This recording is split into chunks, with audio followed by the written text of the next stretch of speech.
2026 meeting of the Board of County Commissioners to order.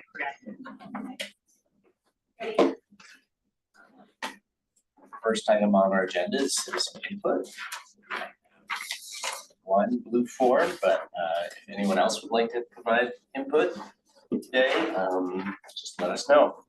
So this is from Michael Turner, who wants to speak about safe parking. Yes. He's going to join our presentation. Oh, okay. You didn't need to do it. So, okay. But thank you. We'll look forward to hearing. Is there anyone else in the room who'd like to provide citizen input?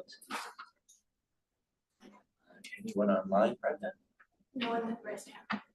Raised hand. Okay, well, we'll go on to commissioner announcements. I already told the room because I am so thrilled. $2.14 million for Terrebonne for their sanitation system. I'm so appreciative, and apparently $5 million for county fairs, which is divided by 36. So that will, you know, at one point we were getting 52,000 for our fair. Now we should be getting about 150,000 for each fair. And you know, Lake County, the small counties desperately need that extra $100,000 in funding. So, but thrilled about Terrebonne. So my baby. So we've been working on this since 2019.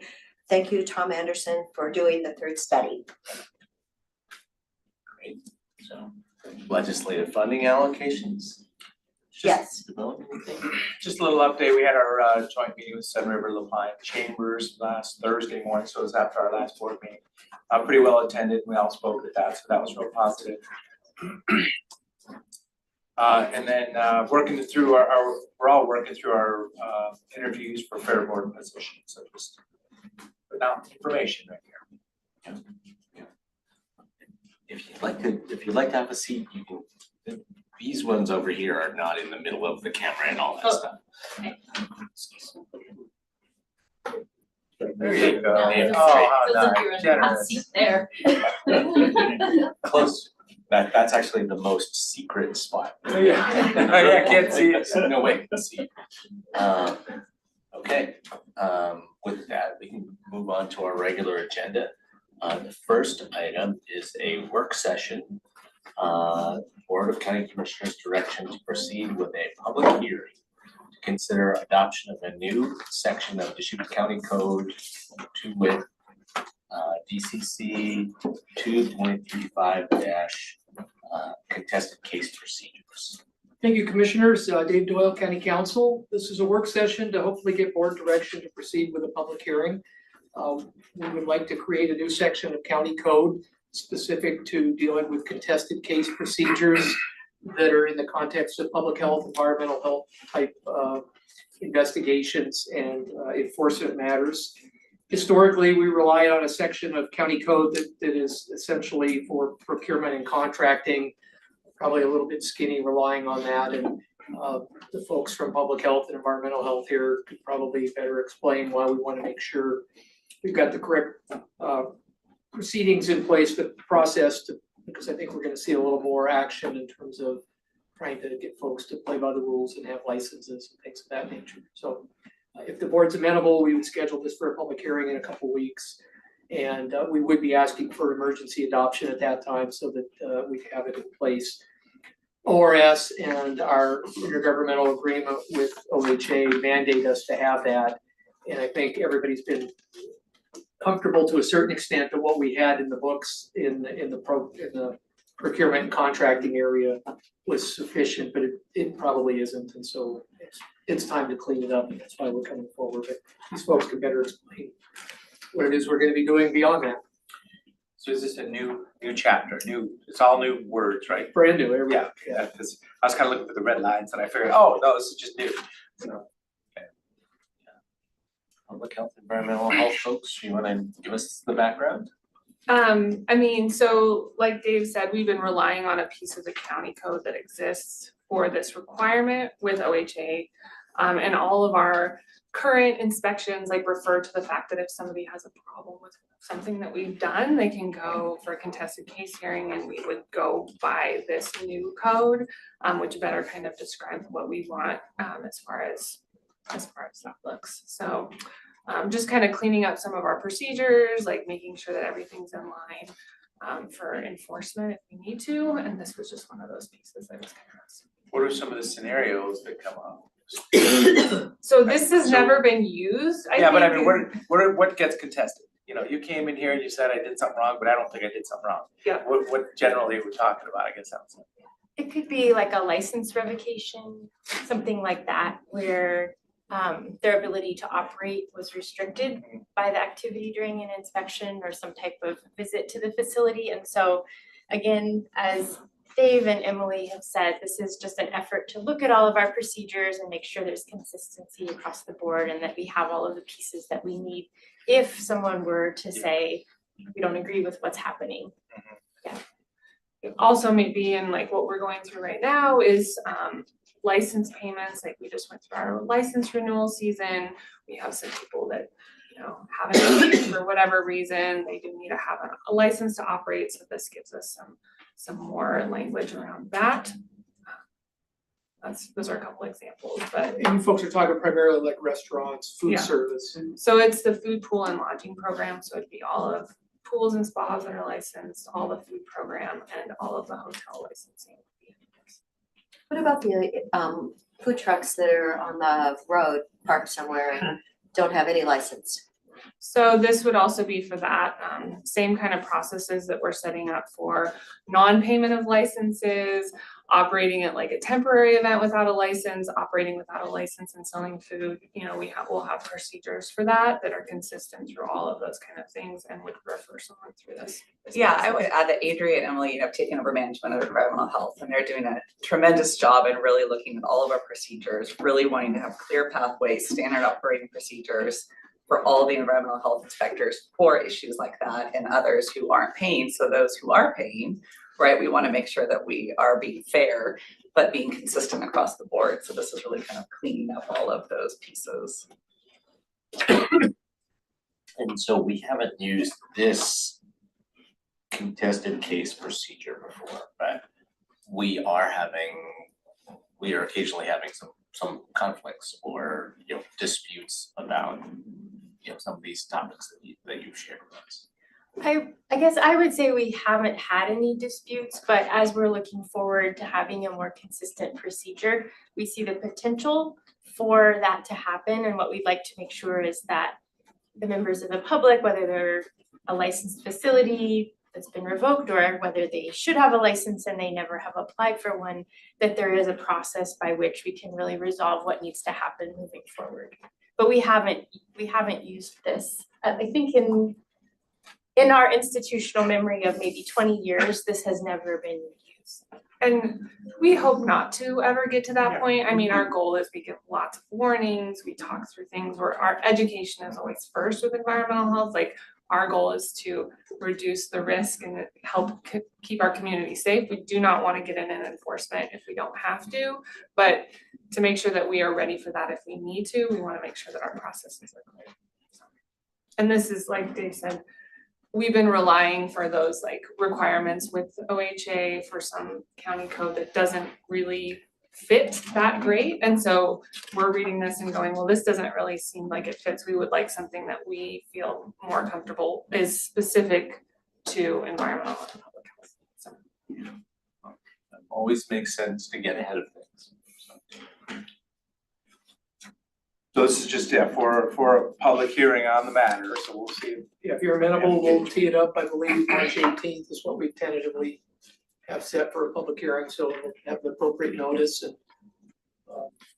ideally, we'll put together an ordinance that would have an emergency clause so that we could immediately have that in place. And, I think we haven't had to rely on the contested case proceedings. We've probably, because there's been some extended grace periods granted, and I know that's something that might not continue. Sometimes we'll write what I refer to as the nasty gram from legal, and that those might come out a little sooner to try to get compliance sooner. Because the more you look at it, especially with a license facilities is really unfair to the ones that do play by the Yep, rules. and that's what I was just thinking. And the ones that aren't playing by the rules are getting an unfair advantage on the ones that do, plus they're putting the public health at risk because they're not getting the inspections that they need to be getting, so. So I think that's what's Yep. sort of motivating it, and it's just a continuation, right, you know. Organizations evolve, and you know, I like to say we're still evolving from that mom and pop county of 20 years ago to, I'm not gonna say Multnomah County, but I mean, we're trending to being a more organized, professional, dare I say, bureaucratic type of organization, as opposed to just writing things on the back of cocktail napkins and saying, yeah, that'll work out, we'll see ya.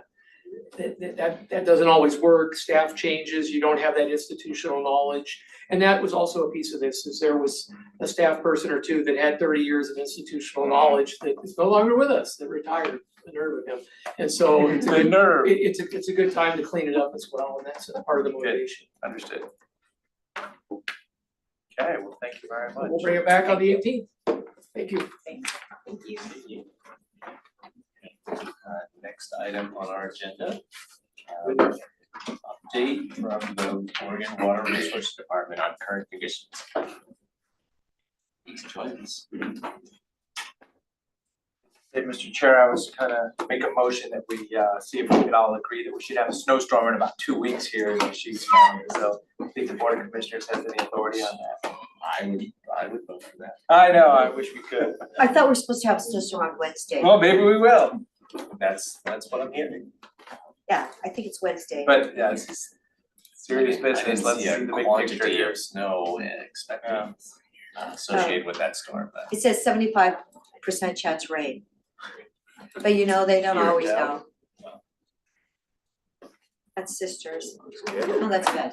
And then, space rolling. Well, afternoon, commissioners. For the record, Jeremy Giffen, Deschutes Basin Watermaster with the Oregon Water Resources Department. And I brought a couple of my coworkers today.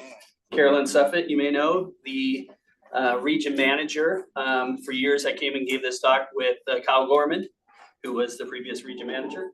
And Angela Reinhold, the new water policy person for the basin. And I'll let Joe introduce himself. Yeah, and then my name is Joe Kemper. I'm a groundwater hydrogeologist with the Oregon Water Resources Department. Joining us today. So like we always do, us water nerds, I'm gonna throw a bunch of graphs at you and try and explain what we're looking at. This is our department snowcat in late February. As you know, we take the snowcat up around the high elevations throughout the Cascades, measuring streams up there, preparing for the upcoming irrigation season. And as you can see, we didn't have to unload the snowcat this year, which is not good news. Generally in the upper Cascade Lakes area, we should have 2 to 3 feet of snow at least this time of year. And obviously we're well below that. This is known as the teacup diagram, and this is what most of the people in the area look at to see what the current conditions are in the basin. Something that I want to point to is it's not as rosy as a picture as this may show. So Crane Prairie looks really full. That's because of the Oregon spotted frog requirement. Wickiup looks very full, and I just want to remind you. Well, just clarify, so, because Crane Prairie is left full. That's what you're referring to. Yes, So, because yes. I've watched that over the years now too. Used to go up and down, now it just stays up. Yes, And- it used. Naturally, as it can. Exactly. It used to hold all the stored water for 3 of the irrigation districts. Spotted frog requirements said, nope, that's gonna be for the frog. Now we feed those districts out of the Wickiup pool. So we keep Crane Prairie artificially full until January or July 15th, and then we can bring it down a little bit, but then we have to bring it right back up. So it doesn't really help as a reservoir in the basin anymore.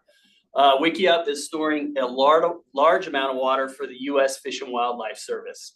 And so that not most, but a large chunk of that reservoir cannot be utilized for irrigation this year because it's going to be released for flows for the Oregon spotted frog. Crescent Lake is probably more indicative of what we're really seeing in the basin. Here's our snowpack. This is basin-wide, the whole Deschutes Basin. 33%. I can think of 2 years this bad. One would be 2014, 2015, the other 1976, 1977. Those are, so we're probably looking at the third worst, but times this year, we were the worst. Overall precipitation, 83%. Normally, we like to see both of those numbers really high, or at least one of them high. So both of them below average, one terribly below average is not good. I just mentioned the winter of 2014 and 2015, our overall precipitation was at 96%. So even though our snowpack was a touch lower during that period, we had decent precip, overall precip. So that goes to show that this year is actually gonna be pretty bad. Could I just flag, I'm thinking, Joe will get into some of these topics, but when we look at this chart, this map, and we see 83%, you know, 83% is below average, but it's not as bad as the snowpack number. I'll be interested to hear essentially whether that amount of precipitation has different implications for groundwater recharge if more of it was snow versus rain. Yeah, on the Deschutes, and I'll let Joe go into that, but on the Deschutes side of things, because our aquifer is so porous up there, that we've seen over the years, it really doesn't matter as much how it comes in. As we go to the east, it does. The Crook River Basin, for example, they need that snowpack if they're gonna have late season. For us, if it rains, it snows, it goes into the aquifer, and it comes out 4 to 5 months later. So it's, you know, the efficiency of infiltration and recharge doesn't really matter that much if it's, you know, falling as rain over several months versus, you know, all melting off at once. Yes, with one exception though, I wanna hold off the Little Deschutes, which is a major contributor and is more of a runoff scenario. It's not so much spring fed. So that is a problem. If we get rain throughout the winter or rain on snow, it'll come right off the Little Deschutes within a couple weeks and be gone. Whereas you know, everything to the west up on the Cascades, we feel a little bit better about. It's going into the groundwater system and it's percolated in. That's why we see a flashy runoff signature when you're looking at the Little Deschutes gauges. Here's our snowpack in the upper Deschutes. This is not the whole Deschutes Basin. This is just northern Klamath County, southern Deschutes County, picking off those snow-tell sites. You can see those areas. The black line is the current year. You can see where it dips down below the red line. The red line was the worst ever. So we did break some records this year on low snowpack early in the year. You can see we had a jump up around the New Year's with some storms. And then more recently, the last 12 days or so, we got a little jump up. But again, we're probably looking at probably the third worst year in the last 50 years or something in that line, depending on how this plays out. So again, not good news. I know a lot of people back to that teacup diagram, look at Wickham and go, we're in pretty good shape. That's one small piece of the puzzle. The rest of the variables aren't looking as good. Here's all overall precipitation. We've actually dropped the last couple days. We're down to 79% now. But again, we're looking at, you know, not record breaking, but in the lower 20 percentile there, a place we don't want to be. This is temperatures in the upper Deschutes Basin. The green line in the center would be the average. And when you poke above the blue line, you're in record breaking territory again. Lion's share of that line is well above the average. So that just says we've had a lot warmer temperatures. When we do get precipitation, it's coming in as rain. When we do not get precipitation, we're holding a lot of temperatures above freezing. So we're losing some of the snowpack, you know, earlier than we want to be. Upper Deschutes prediction. This is an NRCS prediction, not the Water Master's Office prediction. Puts us kind of carrying along where we're at. Just not a good year, about 35% of average going forward. You know, Mother Nature can throw this some curveballs, but we don't have a lot of time. Statistically, the peak for the upper Deschutes or for the upper Cascades is April 1st on our snowpack. That gives us about 4 weeks to make up a lot of ground. And so I just statistically don't see that happening. Here's a kind of a complicated slide here. Starting with the bottom graph, that's a snowpack. And you can see that comes first. We get our snowpack. The next would be the aquifer indicator. That's not basin-wide aquifer, but the aquifer up against the Cascades that see a really quick reaction to a snowpack melting. So the snowpack's happening now, or not happening now, and the aquifer, we will see this come out of those springs like Fall River, Spring River. Those springs will start coming up in about July, August, September in reaction to what we had in our snowpack. So our aquifer indicator at that Black Butte Ranch well shows that, our snowpack and precip picked up the last 2 years. And we saw that in the groundwater system start to get a little bit of uptake. And you'll also see it in the upper graph with the orange being the Deschutes River when it goes into Crane Prairie Reservoir. Started coming back up a little. Fall River started coming back up. Well, because of the poor snowpack, that's going to trickle down to the aquifer and then the natural flow. And so we're really concerned about the natural flow of the Deschutes River. That's the driver here. We don't have a runoff system.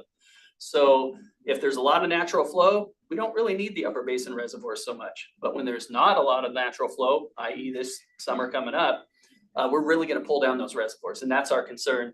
I have a long-term graph, almost 100 years of Fall River up there in the upper basin, really shows what the aquifer does and what the spring outputs do.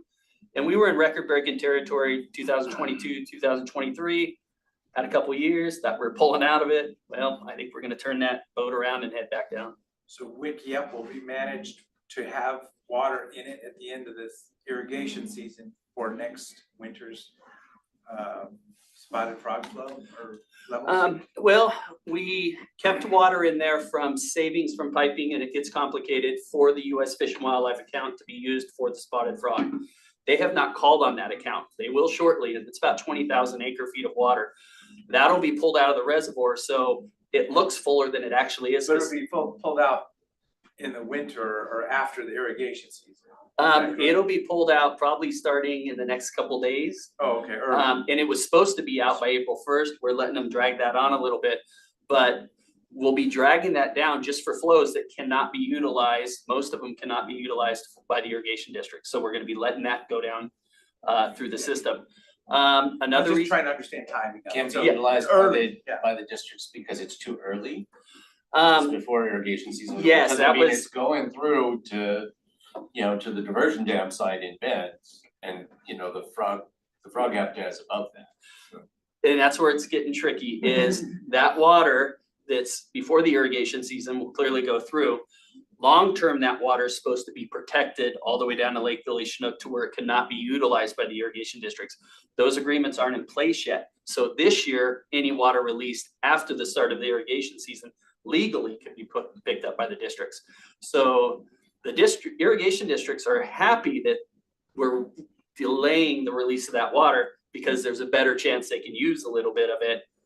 So that should help out this year in a drought. In the future, when that water's protected as protected flows, it will have to go past the irrigation district diversions.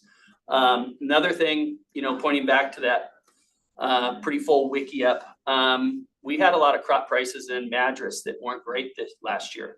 And so a lot of people held out because they were going to take a loss on their crops. And so they said, I don't want my water this year, let's hold it in there. So it's kind of masking the drought a little bit, as we had great carryover in there, along with the U.S. Fish and Wildlife water in there.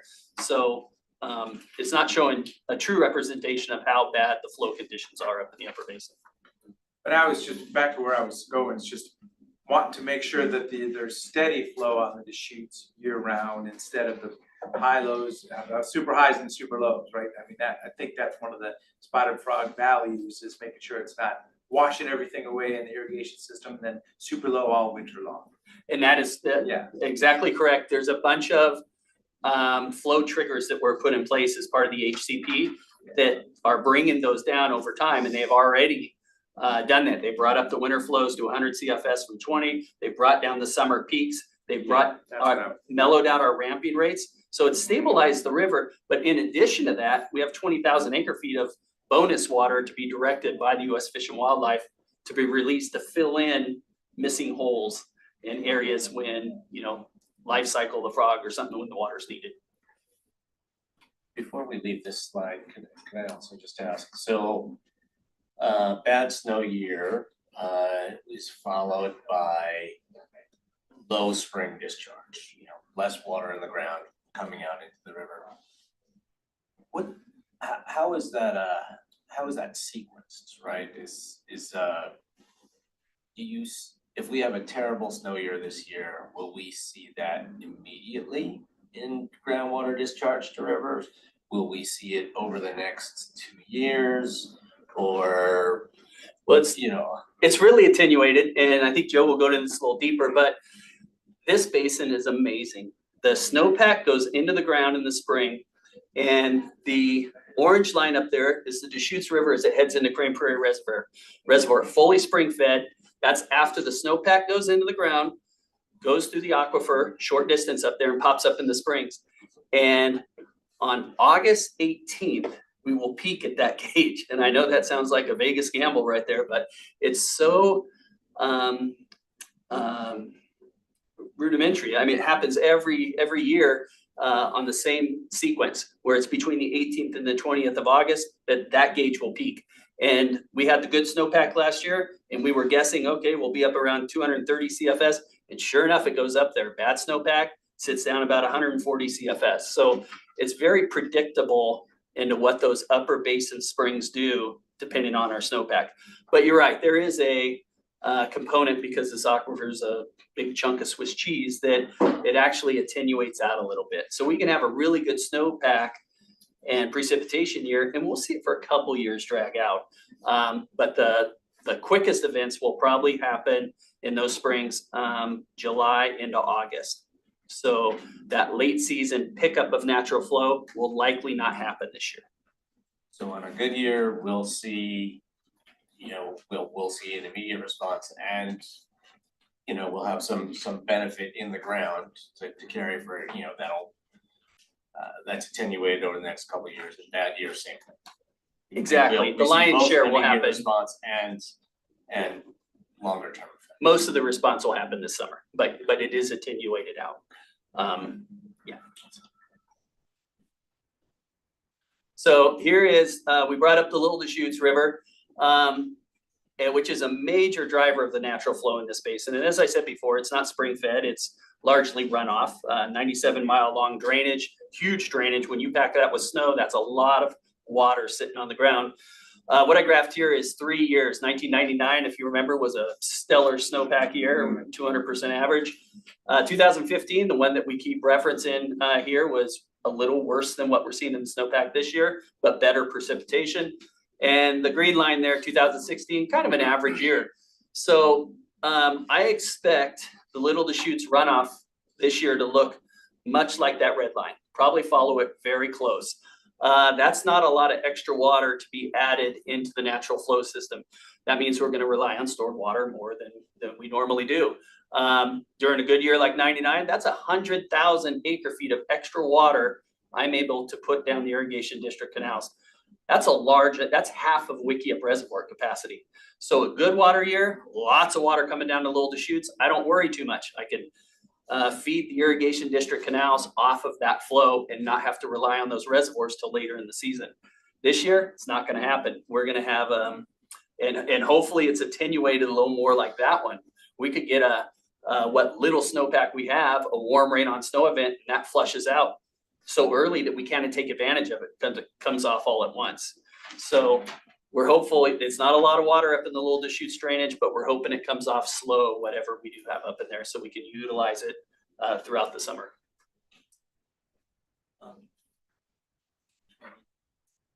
So our different irrigation districts, they'll have, some are heavier on live flow rights, some are heavier on stored water rights. Some have more senior and some have more junior rights.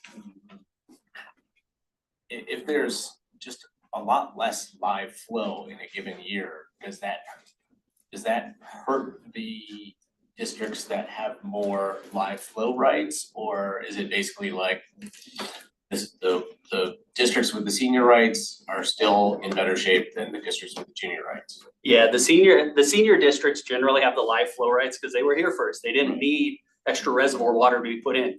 Think of Swally Irrigation District. 1899 priority date, they don't have any stored water.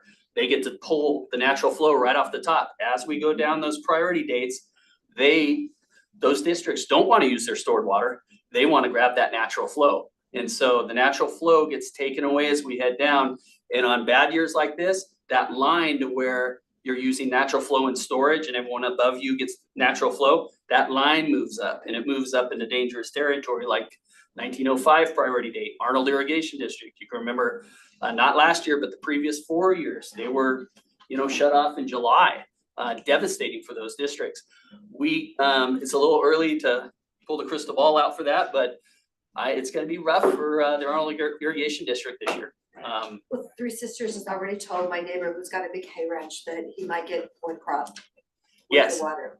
and I think I have a slide on that coming up, but the takeaway from a bad snowpack year really is those streams like White Juice Creek in Three Sisters Irrigation District, Tumalo Creek, Little Deschutes. They're gonna be in a lot of trouble because what little snowpack's gonna come down, they're gonna rely on their stored water. Three Sisters doesn't have stored water, so deep cuts out in the White Juice Creek country this year.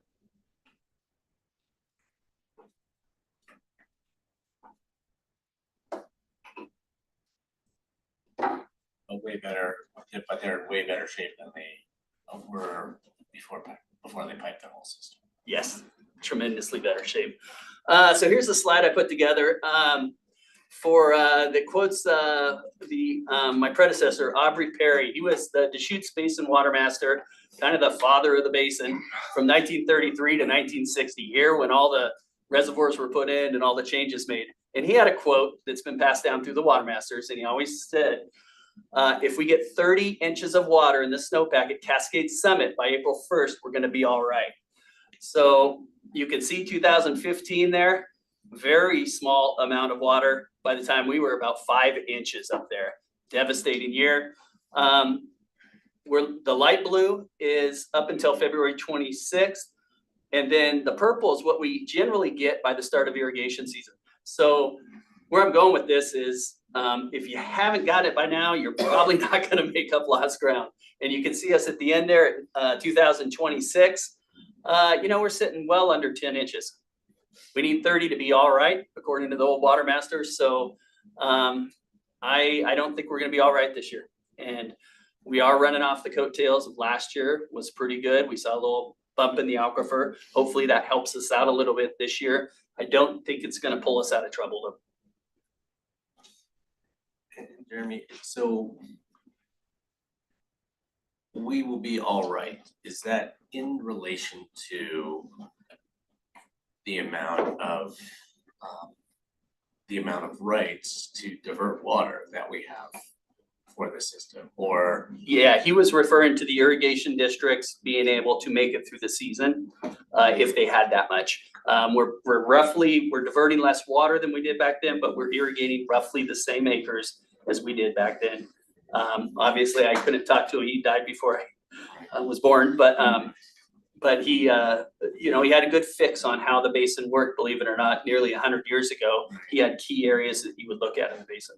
And, at that point in time, 1933 to 1960, we also weren't worrying about there being any water in the middle Deschutes this summer, for example. So, I mean, I'm just trying to understand what we will be all right means in terms of all the different users or needs within the basin. Yeah, and a lot of those in-stream flow requirements that are out there now were brought on by piping projects. So it really didn't injure, it was kind of a one-for-one. Yeah. You stop leaking, we put that in stream. Yeah. So I don't think we're putting a lot more pressure on the system. It's just we're a lot more efficient with the water we do have. Here's the drought map. Not looking too good, but if you remember 5, 6, 7 years ago, it was covered in red, so it was a lot worse. But a lot of the yellow's creeping into the Tri-County area now. I think that that low snowpack is just something that this map doesn't show is our reliance on the natural flow of the Deschutes River. And so that's why I think we're gonna take it a lot harder than the rest of the basins. Temperature outlook going forward, You know, I don't know about the accuracy of these, they seem to do okay, but near normal temperature forecasted out to slightly above. Precipitation about normal, but even at normal, we're gonna end up at 35% of snowpack for the year. So here, and that happens to be Aubrey on the left side there, measuring the snowpack up there, World War II era. The takeaways from today, though, just to boil down everything we're talking about. Water users without stored water will see record low supplies. Three Sisters Irrigation District will be a great example of that. Tumalo Irrigation District will not get much water out of the Tumalo Creek system. That's gonna make them rely on Crescent Lake. Crescent Lake, if you remember from the teacup diagram, wasn't looking too great. Storage is gonna go very fast because I cannot supply the districts off the natural flow. The demand's gonna go up and they're gonna want water, and we're just gonna have to draft that down off the reservoirs. We can't draft down, like we talked about earlier, Crane Prairie until July 15th for the spotted frog needs. And the biggest takeaway is that bump that we saw that we were very happy about in the last 2 years in Fall River and Spring River and those places, likely gonna go away, and we're gonna drop back down to where we were near record lows. So my experience is I turn on the news and the half of the country is just being demolished this winter. Are they getting more water than usual, or is it just the conditions are making a lot of snowstorms on the East Coast? Just a high level thought on that. Yeah, well, in my past life, I was a meteorologist, but that's even a large reach to say when this person gets, this person goes without. But it's right, the eastern half is doing very well. And last year, when I was celebrating with all the great numbers, that storm track just was going right through Central Oregon. We had the best numbers on those graphs earlier. This year, we're dry and they're going to the north and they're going to the south. But are they and we're the getting worst. more water, or is it just wintry conditions all year this year? You know, that's kind of what I was thinking. I don't. Yeah, I would say we're a little less water. I mean, we really don't have anyone above on the West Coast that's looking that much above average. What about Tahoe, you know, where they've had like 5-6 feet? I Well, mean, they I had know some. They have even more. They've had some really good storms recently, but I think all winter long talking, I don't think it's that great. I saw some numbers out of Northern California from the California Water Resources that puts them actually pretty well below average. But I was at Mammoth once, April 14th, and it was like a record blizzard, and they got all the snow. I mean, that was Mammoth, but it was unbelievable how much snow, and they hadn't really gotten any snow that year. So it was just crazy being there. Yeah, and that's kind And I of, keep thinking that can happen to us, right? well, fingers are crossed, but Yeah. that's, Next 2 weeks. that's kind of baked into the cake down there because that's normal for them to get storms like that just, Right. you know, fill up the Sierras. So, yeah, while these storms are very promising, look really good for California, long-term, you know, the overall winter is really not looking that rosy. I'd even throw out there that, you know, when they get a lot of those big storms, the atmospheric rivers like we do, they get those down there in California. And on average, the Sierra Nevada mountains are several thousand feet taller than ours. And like a lot of those resorts in Tahoe, they're 8,000-10,000 feet. And if they still get that warm water on those atmospheric rivers, but it gets pushed up by the taller mountains. And so we're getting rained on, but they're getting snowed on because the mountains are taller. I know that their low elevation snowpack down there isn't doing that well. All I know is they had 3 feet on Long Island. It was like all these new records.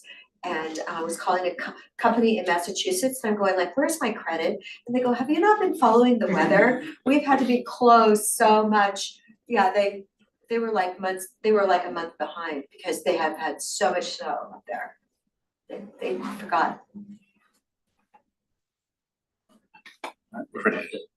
Before we go on to the groundwater, I would like to ask about that relationship between supply and allocated rights.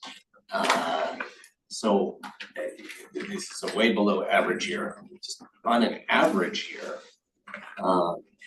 you know, there are rights for hundreds of thousands of acre feet of water in the basin.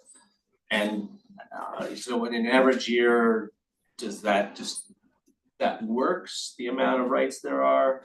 Or if it doesn't work, by how much does it not work? And then that gives us a sense of, you know, how dire the situation is really gonna be this year. Well, we've kind of thrown the table apart and reset it with the HCP and the spotted frog. So historically, the basin worked pretty smooth. We'd fill Wiki up 7 out of 10 years to capacity, while Crane Prairie was filled to capacity. Crescent Lake stores 86,050 acre feet. It was up near the top all the time. Now we're making releases during the winter months out of those reservoirs, coupled with a lot of below average snowpacks and precipitation years. So it doesn't work really good anymore. The districts are conserving water by piping and doing other things, increasing the flows, but also kicking some of that water down to the junior districts, and really trying to help the basin. But with the wintertime releases and the snowpack the way it's been, we don't have enough. We have a lot of fallowed acres up in North Unit. The junior water user is the first one that's kind of canary in the coal mine here, and they're the ones that show. And when you talk to the farmers up there, a lot of them, it doesn't pencil. They don't get enough water to do their crops, so they're not going to water. When I first became water master, it was not uncommon to put 800 CFS down the North Unit main canal on its way to Madras for a good chunk of the summer. Last couple of years, we've been putting 275 CFS. That's a huge decrease in the amount that North Unit is getting off of the Deschutes River. And the lion's share of that's coming out of Wickiup Reservoir. They're not getting the large amounts of natural flow that they used to get. It wasn't uncommon for, April, May, June to give North Unit Irrigation District all live flow and then start drafting down. I've had years where I was worried because I only brought Wickiup down to 155,000 acre feet. And I wanted room for the next winter. Well, now I'm celebrating when we get up above 155,000. So that's we're in a different scenario now. So the HCP resets the table and then there's also, you're just not getting as much snowpack and total volume of precipitation as even just a couple decades ago. Yeah, and a lot of people ask that question. Who are we pointing the finger at? Is it the drought? Is it the HCP? I think it's a combination of both. And it's just, we've been very unfortunate since the HCP's been in place to have some really harsh drought conditions. I was hoping we were pulling out of that, but it looks like we're not. Because you track water through the you track the agreements and the allocations through the HCP process, and I would say in some ways your North units are in a better place than they would be with similar drought conditions without the HCP. Well, I think the piping in my mind hasn't kept up with the HCP gives. So hopefully when the piping catches up for those rates of water coming out, going from 20 CFS to 100 CFS out of Wickiup Reservoir for the whole winter, that's a large chunk of water. We've done some piping, but it's not enough to make up that lost ground coverage.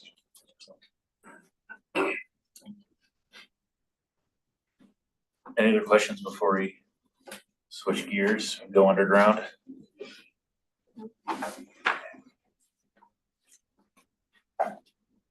One second while I switch our slides here.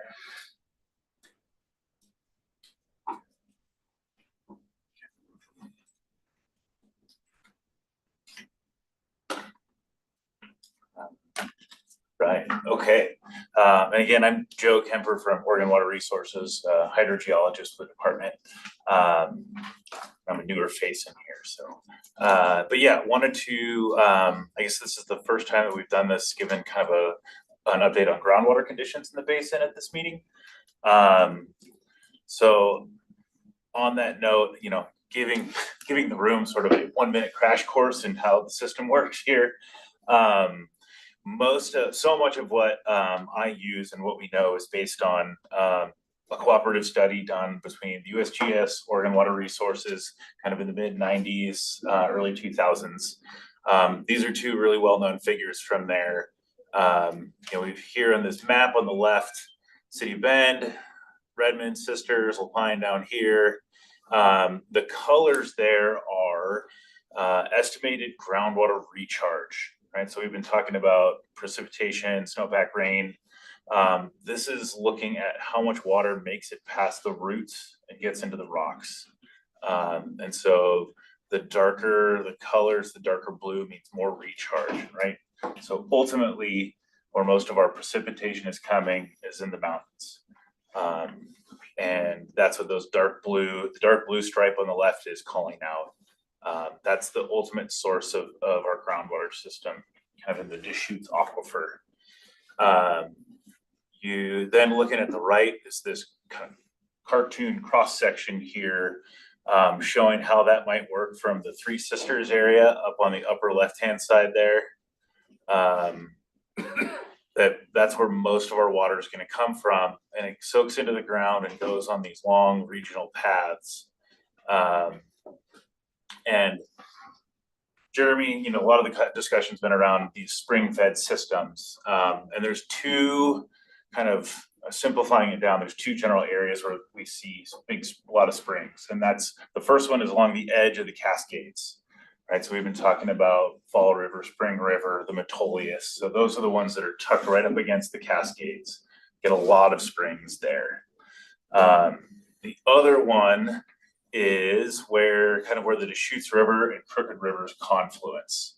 And we see that's what this cross section is showing, that you get a bunch of recharge in the Cascades, and it goes on this long tens of miles journey down to where it starts popping out in the Crooked and Deschutes River. So just wanted to kind of ground the conversation there with an extremely brief discussion of a complicated system. Joe, can I ask one question? Yeah. While we're looking at this one. It looks like there's a fair bit of groundwater recharge happening at the Newberry Caldera. But one of the things we've learned from the people who are doing geothermal exploration there is that there's no water in the ground at, for thousands of feet. Mm-hmm. So how do you reconcile those two things? Sure. So if there's a lot of water, like recharge, is it just coming out in, is it only penetrating shallow and then coming out in creeks, or where does it go? There's a concrete answer to a question. This is good. It's a question of depth. So the Newberry geothermal explorations are digging down to 11,000 feet, I think was the depth of those wells. And at that point, there's the rock is pretty much impermeable. Water can't move through there. What we're talking about here is 500 feet down, maybe 1,000 feet. And so it's really that we're talking about the groundwater, kind of the shallowest zone where they're going 2 miles down below ground. So They're starting at about 4,000 something and going down to 10,000, so they're 5,000 feet below sea level too. But it's all hot rock all the way down. Yep, really impressive. Yeah, really impressive. So yeah, kind of two different systems going on. Yeah, actually, I was just kind of backtracking, but in this first photo, this stripe right along, this is the Crooked River just below the 97 bridge. That stripe is kind of the start of the springs that are shown kind of in cross section here, where that's Cascade water popping out down there. Picking up on what Jeremy was discussing, kind of on precipitation versus snowpack for the groundwater system, it's really the total precipitation is the key. And so I think I highlighted this was Friday, but Friday morning, and I think that they said that there was 83% of normal. I think it's been corrected down to 80. But you're looking at a graph essentially of our whole basin total precipitation for the last 30 years here. And in the last 10 years, 4 of those have been at or above 100%, and 8 have been below. So generally, we've been getting less recharge into the groundwater system over the last 10 years. I know there's been a good amount of discussion thus far about what's the memory of our system. So we've got a couple figures that can kind of dig into that.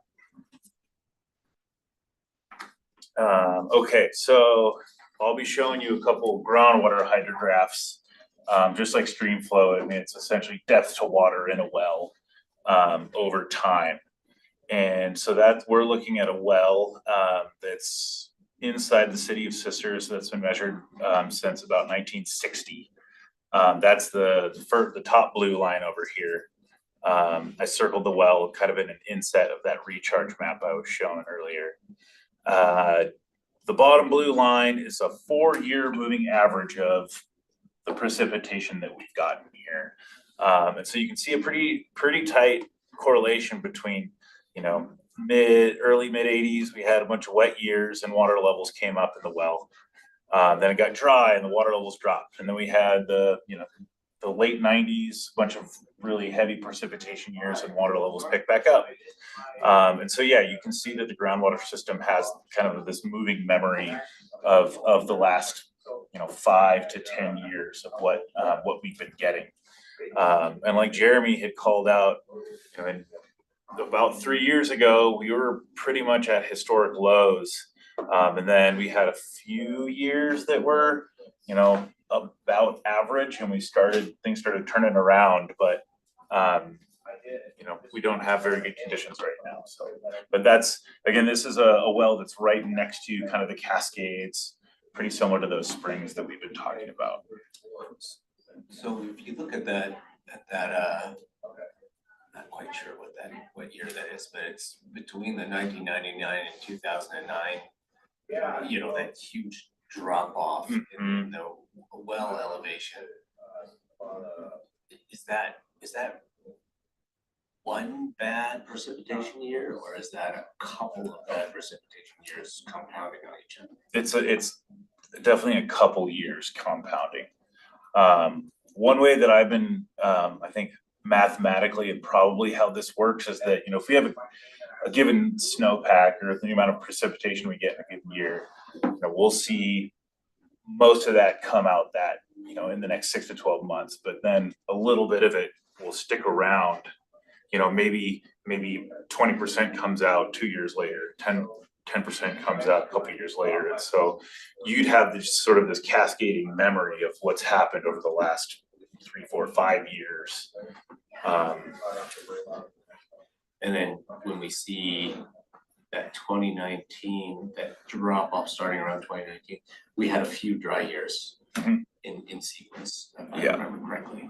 Yeah, so I mean, if you from 2015 or 2014 to present, you can see that most of those, the dotted line is 100%, and most of what we've had has been below average since then. So right now we gotta be hoping for a nice dose of precip in the next 4 weeks, and we also need to be hoping that we don't have more dry years in succession. Yes, absolutely. Similar story, but slightly different location. Here's Lapine, kind of the Lapine Basin, upper basin here. The red dot corresponds to the red well measurements on the hydrograph here. Pretty similar story where we get a couple wet years, and water levels will go up. We'll get some dry years, water levels will come down. We're also, so this blue line down here is the average daily flow at Fall River. Jeremy referenced this too. But you can see a pretty strong agreement between those two things as well. And like Jeremy was talking about, we saw in that Sisters well, things started turning around over the last couple of years, and we've had an average-ish years. But they're already starting, like the last measurement I took at this well was already coming down again. From the meager snowfall we've had this winter, it's already coming down. Even going back here, last year the precipitation was still technically below average, even though we had a decent snowpack. And then we just,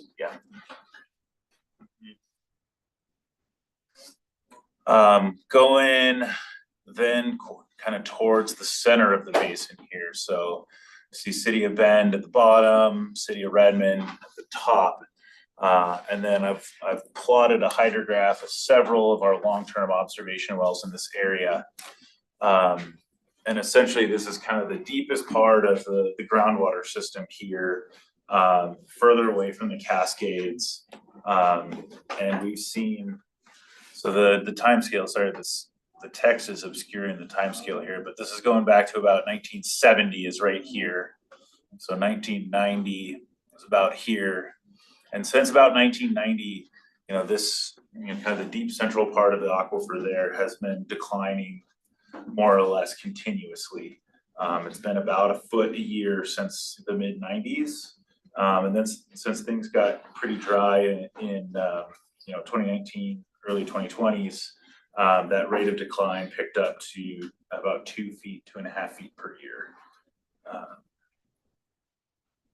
And that's, I'd even call out, this blue line down here, just like that other hydrograph was showing the wet 1990s. And even when we had those wet years, the declines flattened, but they didn't spike like we saw in the Sisters Well that was tucked up close to the Cascades. So for now, things have been going down pretty persistently. And even wet years, they would slow the decline, but for now, things have been going down pretty steadily. So gonna put all that together in one hydrograph for you all. This essentially is taking several of our observation wells and saying at 1994 is 0. Spring 1994 is 0. And so whatever change happens to those wells, we're going to express as, +1 or -1. So you can kind of see what these look like next to each other. So, the purple is our Sisters Well. We see those big spikes since then. And then you go a little bit further east. This is an observation well in the Cloverdale area, just east of Sisters. This one in Lower Bridge, down to Klein Buttes, and then kind of that deep central, Redmond, even out to Horse Ridge area has been persistently declining. There's kind of a map view of what those things look like. Well, so, that big long rundown here, which is even accelerating. Mhm. Why? It I mean, is, yeah.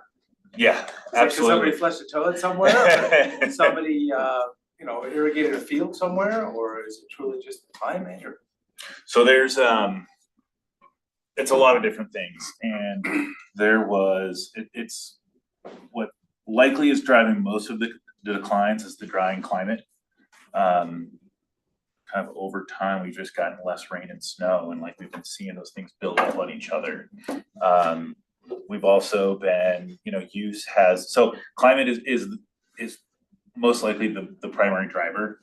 We've also been adding use, right? So, we've had municipalities and other uses in the area, wanting more groundwater. We've issued more groundwater over time. And then we've also been piping irrigation canals. And so those efficiency measures where the water was being, quote unquote wasted was going into the ground and actually recharging the groundwater system. And so those things have been, that source of recharge that was happening right on top of this kind of central aquifer, those have been getting reduced too. The one other piece there is that, like Jeremy has been talking about, there's less water to divert. There's not just piping decreases that canal leakage, but just less water in the canals.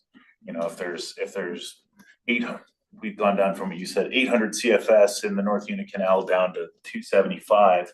There's just less water to leak, whether we're piping it or not. So now you see that cascade effect of like, less water up here in the upper basin, less water to divert. So it's kind of a combination of kind of a death by 1,000 cuts sort of scenario where we're getting less water, less climate recharge, we're pumping more, and trying to be efficient in other places and seeing the side effects of that.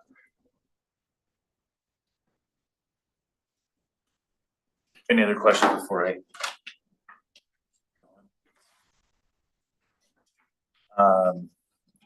Kind of just did 2 quick look ahead concepts here. This is a zoom in of that well in Lapine I was talking about. And, we saw a couple years, 2023-ish was kind of our historic minimum. We've come up a few years, and like I said, that last measurement was starting to go down. I don't expect each of these little spikes up here would be, kind of the last winter's recharge signal coming through there. you know, we're not gonna get a whole lot of a bump this year, so I expect things to keep going down. Similarly in Redmond, we've actually seen, so these little wiggles here are what appears to be canal leakage, the season's canal leakage, and we've actually had more canal leakage in the last few years, or more climate recharge coming through there. We actually had like a little bit of a bump up last year, but we're gonna, you know, we won't see as much of a bump, and you know, the declines will probably persist. And maybe, you know, they'll mostly kind of keep going at about 2.5 feet per year. Now, I think the other day when I asked what is COID's flood irrigation ratio at? And the other day, I was told 45%, and yet I thought a couple of years ago it had gone down to like 27%. But if they still have almost half those people using their water and flooding with it, that's a big use. I don't Do know, you know anything about Yeah, that, Jeremy? I don't know the numbers on that. I know we've been in a steady decline of flood irrigation and an increase of sprinkler irrigation. North units really improved with a lot of drip irrigation, but we don't have a mechanism to force people off of flood irrigation. It's not considered a waste of water yet. And so My family on the ranch had sprinklers in the 1960s because I got to move sprinkler pipe. Yeah, so I'm like, you know, that was a rural county. well, people are making that transition. It's not as fast as we had hoped. This is, Yeah. yeah, we're talking pretty slow. And the structure of laws and fees and incentives isn't set up to drive people from flood to sprinkler yet.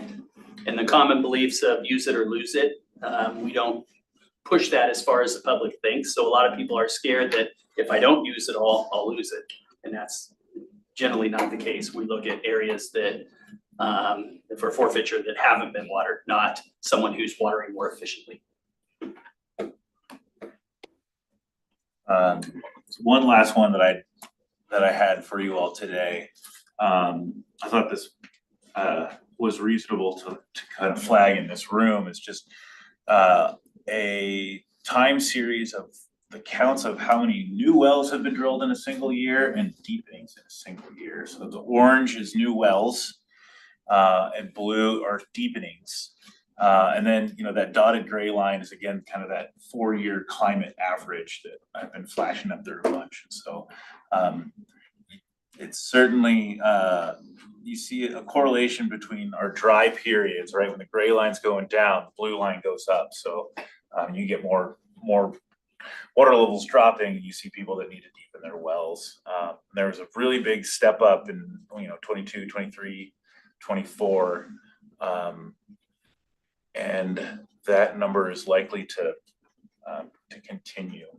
I think the area of Lapine, you know, there's a lot of folks that have pretty shallow wells. A lot of the average wells are 30, 40 feet up there. We've been taking advantage of the high quality shallow water that's been up there, and that's going away, and that's going to be a thing that we'll probably see quite a few number of wells go dry in that area. When we look at the line for new wells, it would actually be pretty interesting to see, to put our construction permit data alongside that, because, you know, many of those new wells may be just because somebody's existing home's well went dry, not because there's a new home.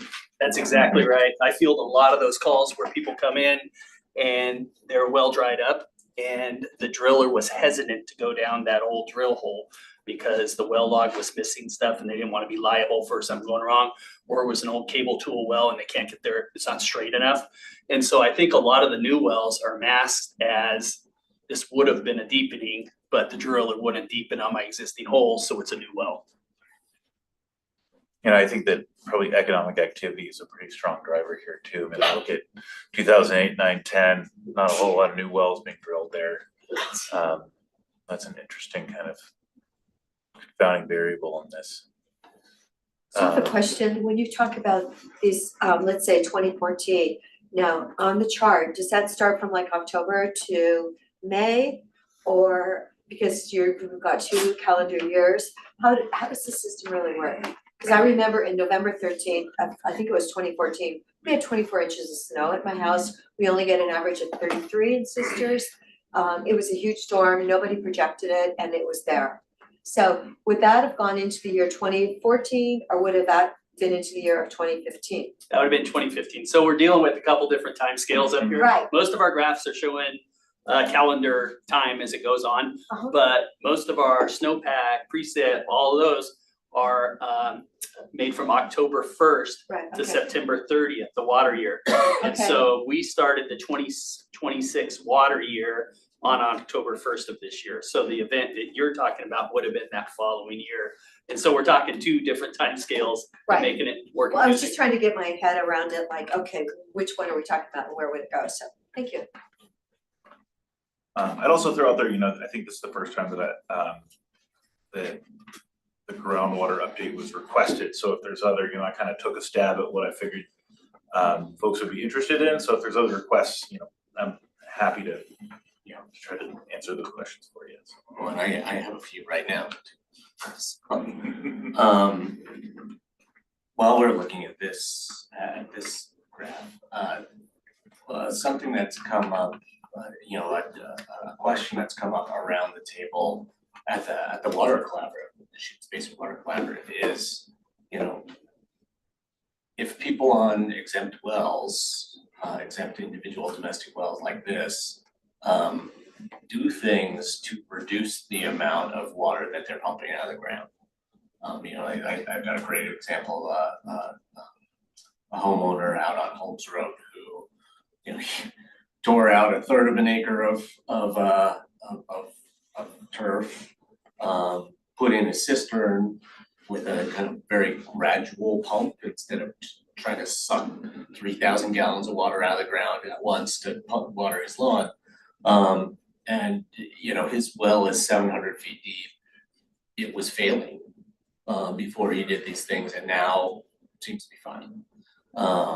And so I was talking to Owen about this, and he's, well, it's probably just because of we had a couple of good years, and then the levels are coming up near Sisters again. I said, you don't think that the strain he's putting, very localized, has any impact on the improved reliability of his well?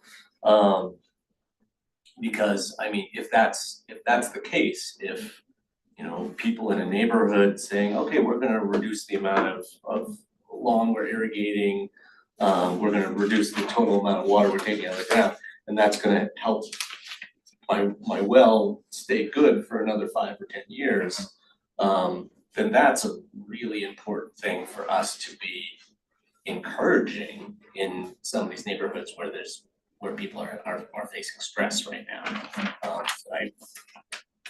Guys talk about that a little bit.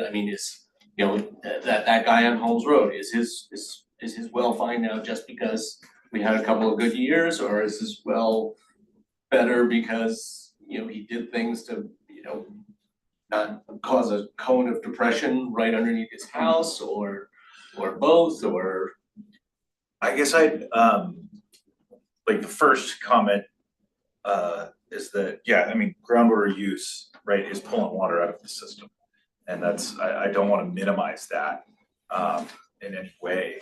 I'd point to, and I could maybe, for the next iteration, I could bring some of these figures in. City of Bend has been absolutely fantastic in partnering to collect increased groundwater data collection in the area. And I've got basically recorders, pressure transducers, and 2 of their unused wells next to some of their well clusters. So I got to see what the cone of depression looked like over the course of the season. Yeah. And in one of the wells that was next to, on Pilot Butte, I've got a recorder that's 500 feet away from one of their major wells. They're pumping 2,000 acre feet a year from this well cluster. And the water level in the recorder well went down, I think, 2 feet over the course of the season. Even with that dramatic amount of extraction valve. So that I think the Deschutes system is so permeable enough that when a cone of depression it's really broad and not that steep. So it's spread out over a really wide area because water is able to contribute from really far away. But in lower permeability systems, you have a really steep cone of depression where you might get 100 feet of drawdown for your neighbor, and that sort of thing. So it's kind of, it looks different when someone turns their well on here. But I mean, if you stack up a ton of use, you know, a big broad cone of depression still can bring the system down. So, you know, I think it just kind of goes back to that, you know, Commissioner Devine, your question about why is it happening, and it's kind of just all of the things happening all at once. That's really tough to tease apart. Yeah, and to think about what, you know, what can we do? I wish we're looking for the silver bullet. We might need silver buckshot.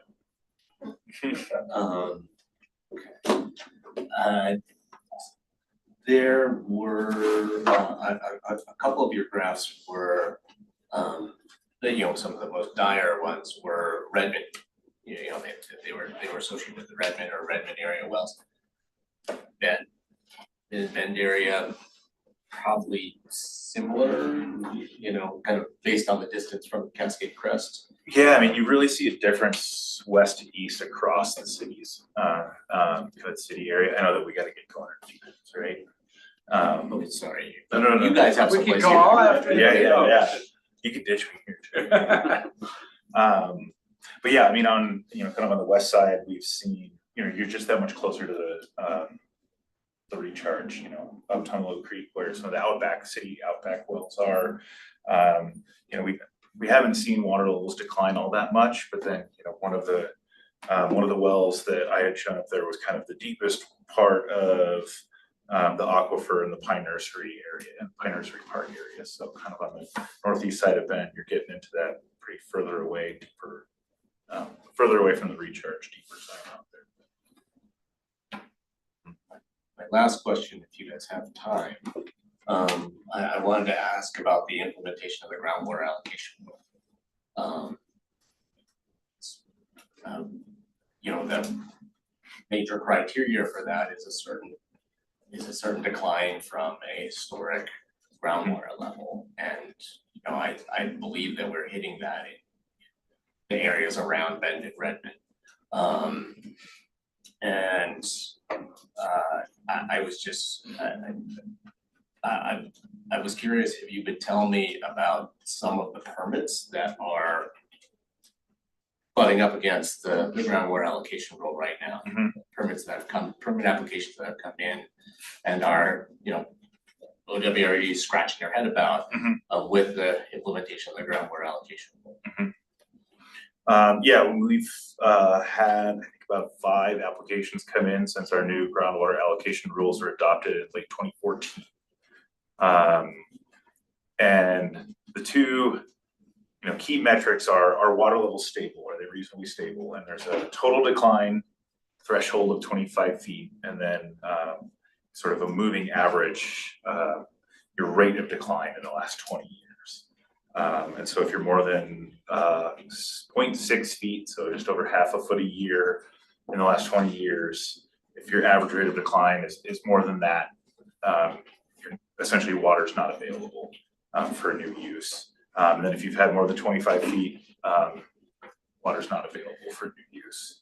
There's a piece of the total 25-foot decline that says you can consider human activity that would have changed your highest water level.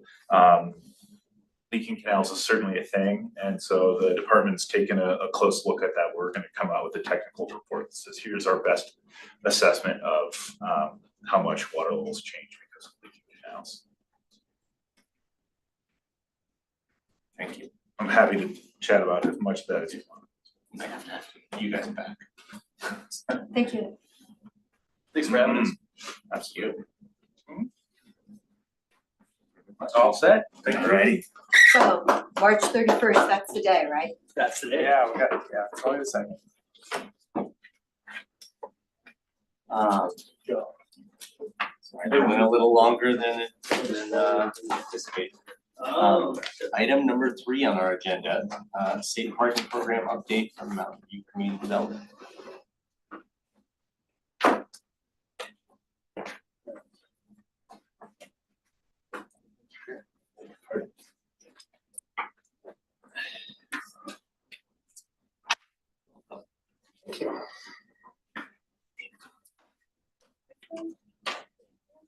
Oh, there we go. Good afternoon, Commissioners. For the record, Christy Bollander, she's County Property Management. We'll have Yes Mountain View Community Development introduce themselves. John Edwards, Program Operations Director. Rick Russell, Executive Director. Michael Turner. Crystal DeJourner. And Michael's a previous resident at one of our locations, and Crystal is a current resident at the other location. Just a brief recap of simple explanation of what safe parking is for the good of the order here. Do we have some slides? Okay. Okay. I'm gonna let you guys. John, are you related to Rick? No. Okay, well, that was my mistake. Well, I apologize. What did we do? Oh, you don't John's want last to know. name is Ed. Oh, no. Yeah, yeah, Okay. Rick's last name. So, safe parking and micro shelters are a safe, legal, sanitary place while participants are working on permanent housing with our case managers. We have a couple of county sites or county properties used as sites, one in Redmond, one here in Bend, the safety campus. The micro shelters will provide heat and air conditioning and power along with the sanitation outdoors. Yep. Yeah, and so there's on the right is the safety campus location. There's 6 micro shelters there. Those were placed late summer, early fall of this year. It, with the exception of where the porta potties are, if you went there today, it would look exactly like that. Minus, well, I guess now there's a couple of decorations on somebody's porch. Somebody does a nice job of making it look like home.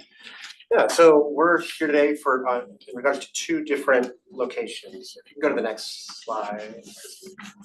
I'll start with the right, the 7th and Evergreen campus. That's in Redmond. That's in East Redmond. That's a property where we've been operating for the last 2.5 years, I believe. And so it is up for renewal. And so our request there is to renew for another 2 years and for there to be administrative renewals after that point. And then on the left is the safety campus site that Commissioner Dare first brought to our attention a year ago or so, or somewhere in there.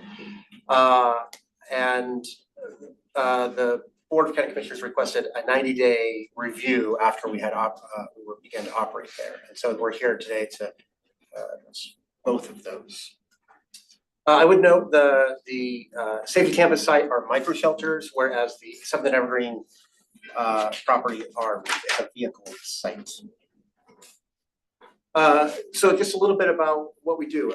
Housing focused case management is significant, and so it isn't an end destination for anybody. This is about getting folks access to resources, getting folks in a safe, stable place. And we find that when folks have a stable place, that becomes a launch pad to move from. And so we're pretty excited. We just did 2025 numbers and combined those. So over the last 2.5 years, we've had 184 people exit safe parking, and 95 of those were into permanent housing. So that's just a touch over 50% of the people. So if somebody comes into our program, it's there's a good opportunity that they will be able to leave to permanent housing. We have 11 sites now in between Redmond and Bend. So at any night, we are housing between 50 and 60 people between those micro shelters and their vehicles. Average length of stay in 2025 was 4.7 months. And all in all, since we began, we've rehoused 111 individuals, and that was as of maybe a couple weeks ago. I think you go to the next slide. So, yeah. Those two numbers, 95 into permanent housing, we housed 111 individuals since start of the program. That's two different time periods. So in the last 2.5 years, we've housed 95 people. If you go back to 2022, it's 111 individuals. So our ability to rehouse people, and even just the number of sites we operate, has grown quite a bit. My sense of how long ago 2022 is, It was like yesterday. I didn't realize it was more than 2 years Yeah. ago until just a moment ago. Thank you. Yeah, we have two basic asks of our participants when they enter the program. One is to meet with the case manager weekly to work on their housing plan. And then the other rules are really about just being a good neighbor. So same rules that they would probably experience if they moved into an apartment complex or a rental where we've got, dogs on leash, clean up after your dog, quiet hours. At night, we do ask for no visitors. That's about keeping the site safe. And then no drugs or alcohol on site. And then we limit the kind of things they can have outside of their shelters or RVs so that we're taking good care of our host sites. So those are the two big asks. Just that, so policy, no drugs, alcohol, substances on site. Does that make this a high barrier facility for? Excellent question. Yeah, there's some nuance between low barrier and high barrier. It does not. That does not make it high barrier. That would be the same rules when we used to work with Shepherd's House to operate a congregate shelter, a winter shelter in our gym for several years. That was the same rule that applied there, and that was a low barrier, fit of low barrier definition. The one place where we sort of skirt or have to be careful is around, we ask people to make that commitment to case management.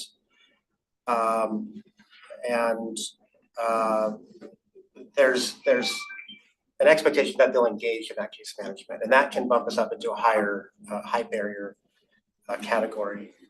And so we're negotiating some of that right now with CYC, as a lot of the state funding that's coming down is for low barrier. And so we have, sometimes we have a foot in both worlds.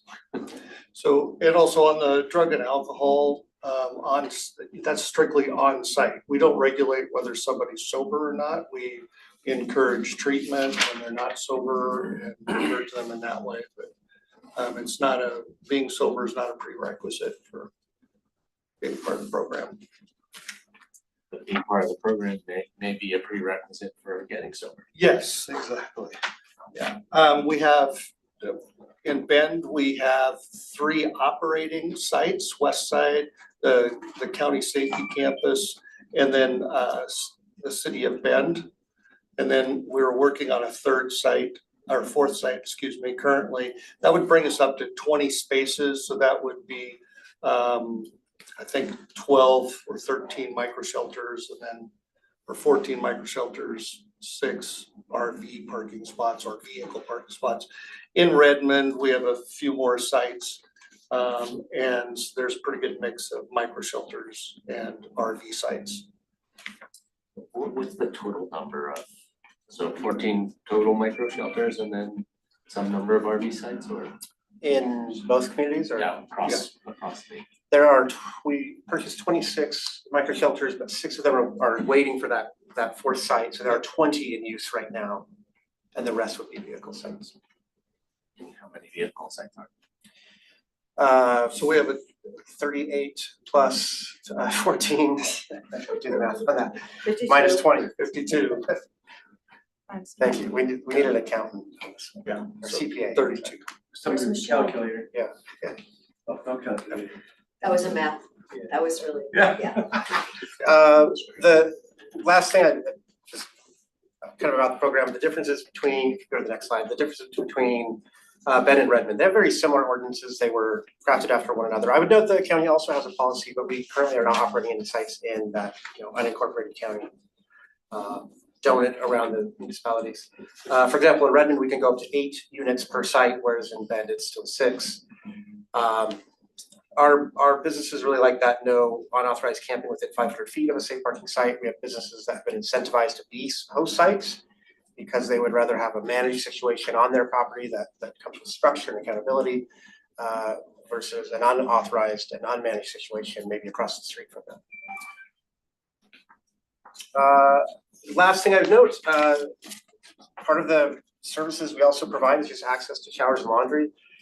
This is pretty much an entirely volunteer operation. Last year did over 1,700 appointments, so that's one household at a time coming in to access those services. Just to, again, we find when people are stabilized, when they're not constantly looking out for their own safety, operating out of fear, then they can really engage in long-term thinking. And that's true for all of us. That's just kind of how our brains are wired, that we're in fight or flight response mode. We're not thinking long-term, we're thinking about survival. But when you can settle, you can really begin to do executive functioning thinking and long-term planning, and that's what we see. And so with that, I mean, we're hoping, I have a Michael. question about Yeah. Bend. So there's some other safe parking sites in Bend that are not under your, Correct. Right. Yep. Yeah, Reach and Central Oregon Villages also operate. Reach has a couple of vehicle sites, Central Oregon Villages has a couple of micro shelter sites. are you doing any more expansion other than church number 2? No, funding has been precarious, and we're at a better place today than the last time I was with you, and feeling good about the rest of this fiscal year. But we're not at a place where we can expand right now. I think there's a need out there, but the funding for us to expand isn't there right now. Okay. Michael was one of our early residents. If you want to go back to the picture of the safety campus site, was one of our early residents in that first unit. Yeah, it was in unit 1 nearest the road. And I asked Michael if he would just share really briefly in 1 or 2 minutes what his experience was and where he's at now. Just to give you a little background on my history, I became homeless during COVID, 2020, 2021. Found myself through my addiction and no safety net, homeless. So I've slept on garage floors, I've lived in tent, I lived in vehicle for 1.5 years. I was an alcoholic for 25 years. Eventually I got out of it, and I got out of it with the organization I currently work for. I work for Shepherd's House. I recently, through no fault of my own, became homeless temporarily again. I was offered a micro shelter at the safety site. From there, I was able to engage with a rental that would work with me and work with my background. As you'd imagine, I had challenges of lack of rental history, poor credit, not sure who I owed what money to. And I finally found a landlord that was willing to work with me. So with Shepherd's House, I became sober. I'm 2.5 years sober right now. I also work in the TSSA area, housing focused case management. I work with Outreach in Juniper Ridge right now, to show others that this is available to them should they want it. So I think if you go outside right now, you'll find the share van parked in the parking lot, because Michael drove it here.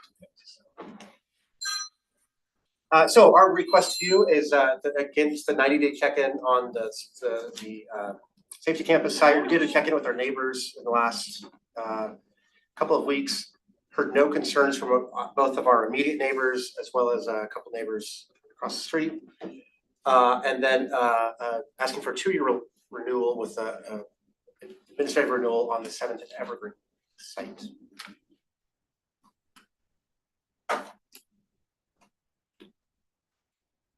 Questions? Or comments? I'll just say that I think that those statistics, over 50% of the people who come through the program find their way to permanent housing. That is, I think, a remarkable statistic. So also points to one of the things that you didn't really highlight during the discussion is we've heard, you know, at the Coordinated Homeless Response Office, we've heard recently about the cost effectiveness of vehicular shelter. You know, things like safe parking compared to other kinds of shelter, approaches to shelter. And, you know, to have these kinds of success statistics at, you know, kind of some of the most modest infrastructure costs per unit of shelter, I think points to the value of this program, you know, both to our community and as an example, beyond, you know, far beyond our community. I want to express appreciation to the whole Mountain View team for doing this work. Thank you.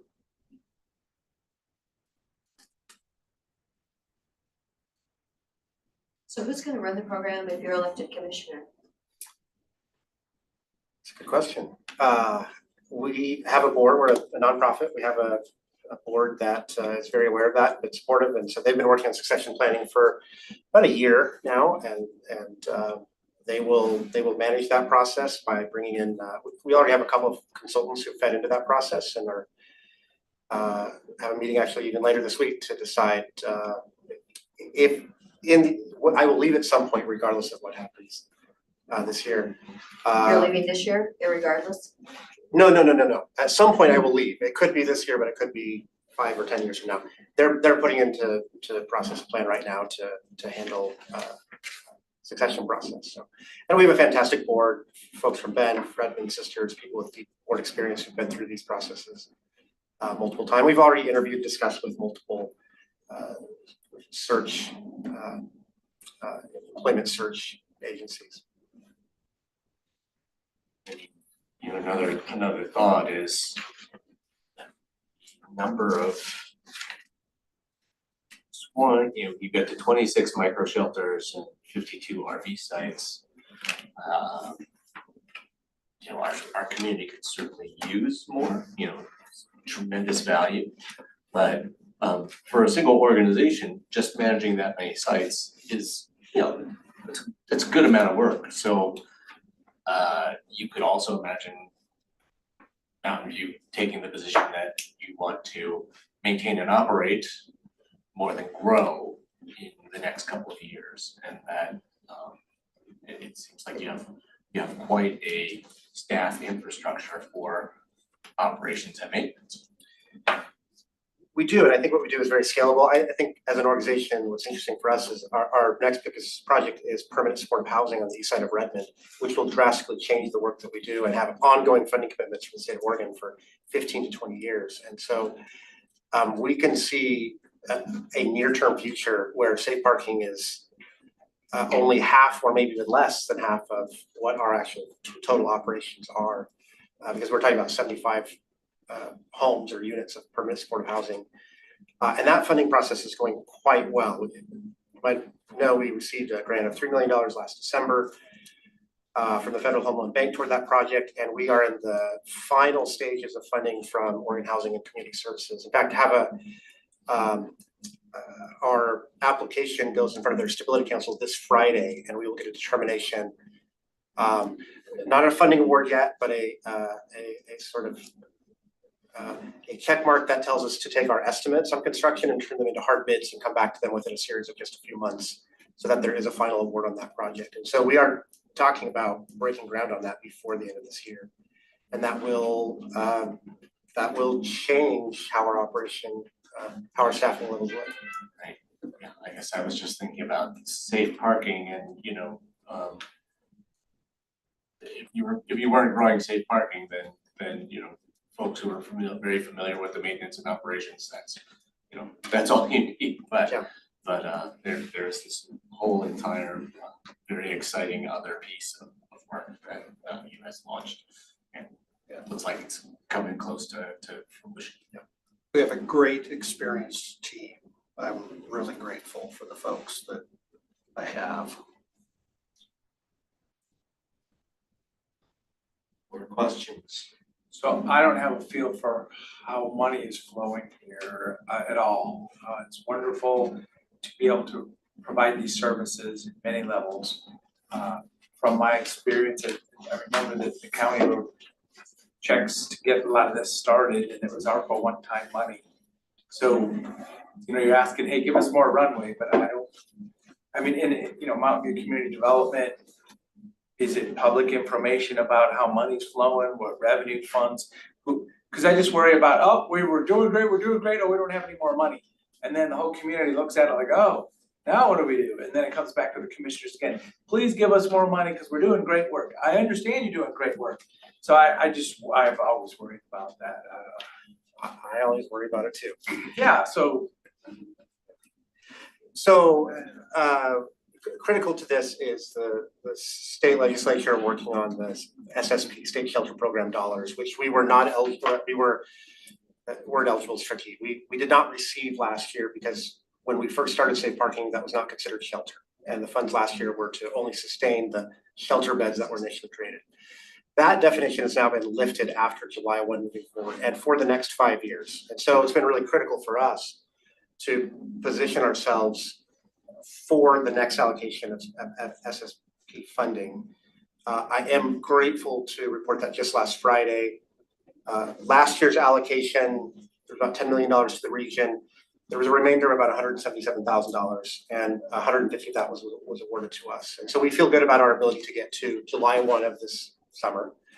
But from there, it's critical that we access those state shelter program dollars. And we're working very closely with COIC on that and making sure the way we operate is lining up with what the state has prescribed for those funds. So, and I think those will fund, we'll see. I don't want to count our chickens before the eggs hatch, but I think that sort of financial support could be 60 or 70, maybe even up to 80% of our operating funding could come from that. I think in the last couple of years, we've also been very effective at tapping into other private individuals in the area who want to support this work and this sense of mission, as well as other private foundations. And we have a person, part of our team, who is constantly writing grants and receiving those grants as well. And so the SSP funding is critical. We feel pretty good about where we're at for that. I mean, my impression is that the state shelter program funding that flows through the MAC, the advisory committee, will be very interested in keeping Mountain View Community Development Safe Parking Program part of their portfolio of shelter that they're supporting because the rehousing numbers are so good. So if they want to keep getting funding from the state, they need to demonstrate performance, and so it works all around. You perform well, you get a lot of people rehoused. They can invest money, state shelter program funding money into the Mountain View Safe Parking Program, and they get the numbers to keep turning around to the state and asking for a substantial portion of the state shelter funding. Our cost per bed will be lower than the average across our region. It will help that as well. And so we'll be able to show increased. Right. We will be able to count what we offer shelter as beds for the first time in the last several years. And it will show that as a region, we're even outperforming where we originally started. Right.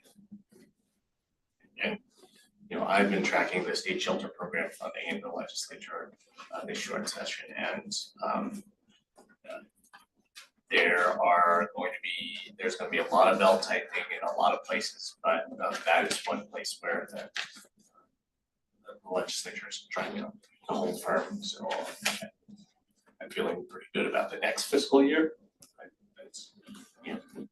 I'm feeling pretty good about the next fiscal year with state shelter program funding. Feeling pretty good about Mountain View's place within the allocation that comes to Central Oregon. That's just a year, but this alternatives did not have these programs. So if the board is supportive, staff will return in the next couple of weeks with a consent agenda item to memorialize recurring 2-year term extension specific to the 7th and Evergreen site. The other leases, Rick and John noted, already has options to extend in that. So this would be specific to the 7th and Evergreen site. The one in Redmond. Yeah. Right, okay. Any thoughts?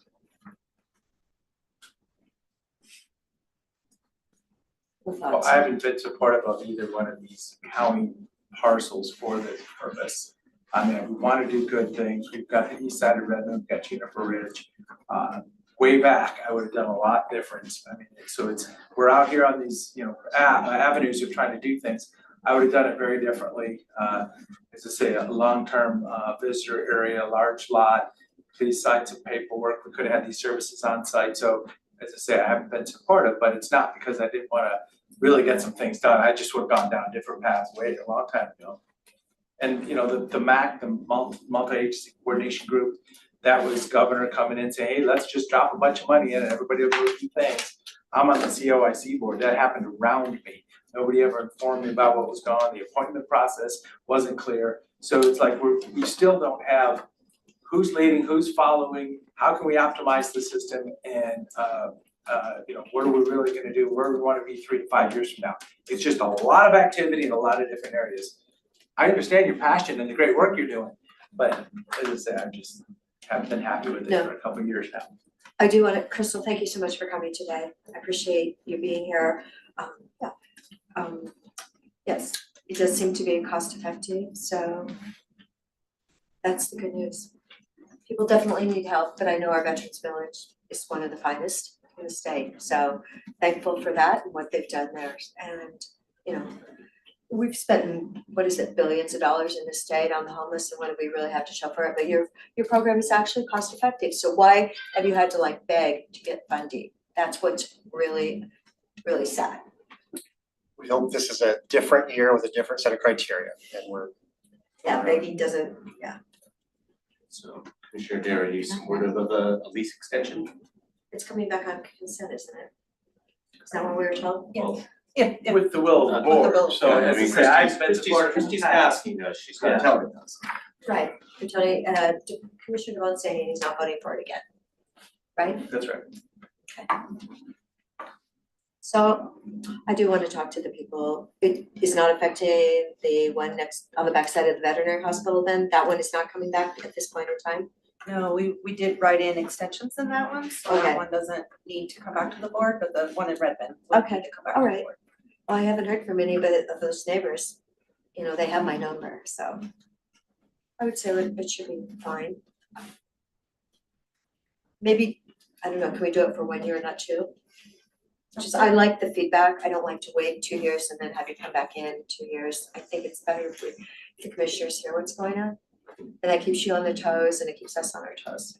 Sure, we can frame it that way. Okay, thank you. But thank you for what you do. Thank you. Great to see everyone, thank you.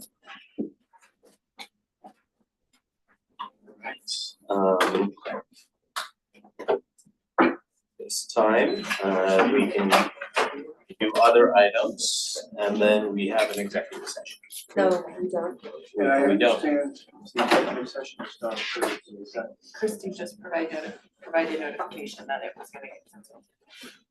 Sorry, I missed that. She just said it was her She sent it in. Okay, that's okay, you have, if you have it. I didn't, no, I wasn't supposed to. No, Okay, so I need to leave in like 2 minutes, so. when we leave. Are there any other items? So, remember we had talked about a proclamation for 250 years, United States of America, celebration. And, I'd like to just bring that back and put it on, as to say, I felt bad because we started out with something that was handed to us. I thought, well, let's just do a simple version for Deschutes County, and then you had ideas about it.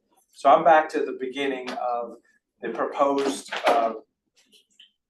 proclamation that was handed to us, and let's just put that on an agenda on a Wednesday morning. I'm proposing that. And if there's support for it, we'll go from there. As I said, I don't want it to be controversial, and it got so weird at the end of last year, I'm like, let's just do something here. So Commissioner Dare, the That's fine with me. proclamation as it was presented. Yes. And then, let's leave it in the form it was presented to us also. And if there's something else to do, let's do it at a different time or whatever. I would prefer that we customize that to both both, honor the full breadth of our nation and make it acceptable to all three commissioners.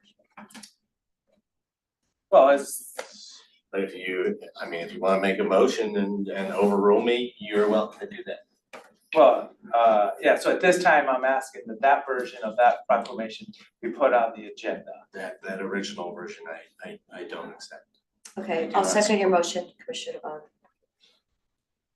And as I said, so then it's awkward to be debating about, I mean, if there are untrue statements in there, that's one thing. But if there's more to say, that's another thing. But to take There were both things that are, maybe not factually accurate, and there were things that, emphasized certain aspects of US history that are great and not others.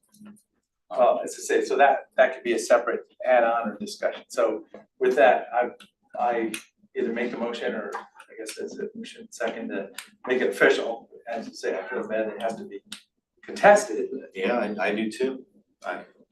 If we could do something real nice to, honor and celebrate our nation, but if we need to make it into a divisive thing about I'm not making it what we divisive. respect about our nation's history and what we don't, then I guess that's the way it's gonna be.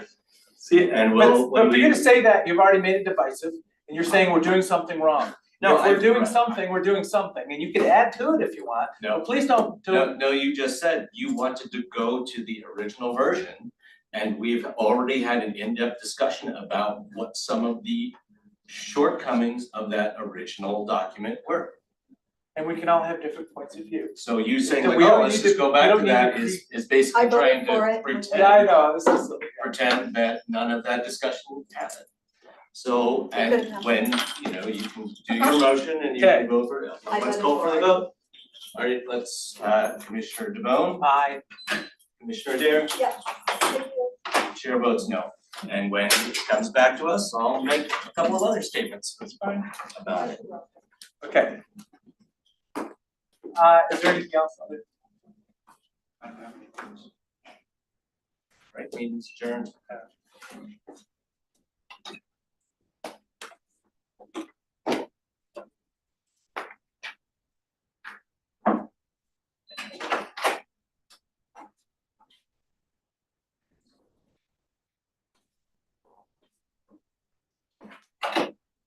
We'll actually get it to you.